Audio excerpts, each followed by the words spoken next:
আসলে একটা common question সবারই, ঋতুবা জিনিসটা কি? ঋতুবা কি? ঋতুবা হচ্ছে একটা আর্দ্রতা। আর্দ্রতাটা কিরকম?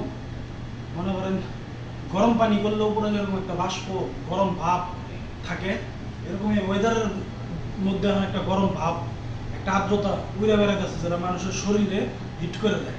এ দেখেন আমি কাজ করতেছি না, গেট খুলে হাওয়ার ভিতর বসে রয়েছি, তারপর দেখেন এই যে ঘামতেছি। কাছে আসো, দেখাও, দেখেন এই যে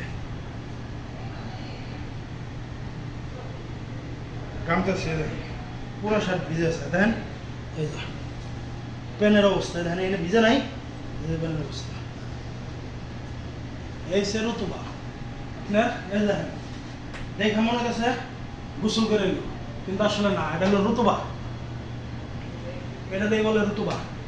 আপনি বসে রয়েছেন গরমের ঘামতাছে, এটা কয়ে লোক সৌদি আরবে খেজুর পাকা গরম। বাংলাদেশে যেরকম কাঁঠাল পাকা গরম পড়ে, এদেশে পড়ে খেজুর পাকা গরম। এই গরমের মধ্যে কাজ করার নাম হচ্ছে প্রবাসী, ঠিক আছে? আর ওই যে আমাদের সুমন ভাই এমপি সুনামগঞ্জ, তোমাগো দেশের সুনামগঞ্জের এমপি বলছিল যে যারা পানি দিয়ে গোসল করে তারা শুধু জামা কাপড় বদলায়, যারা গাম দিয়ে গোসল করে তারা নাকি ভাগ্য বদলায়। তো এনে তো প্রত্যেকটা মানুষ আমরা গাম দিয়ে গোসল করতেছি, আমাদের ভাগ্য তো বদলাই যাচ্ছে।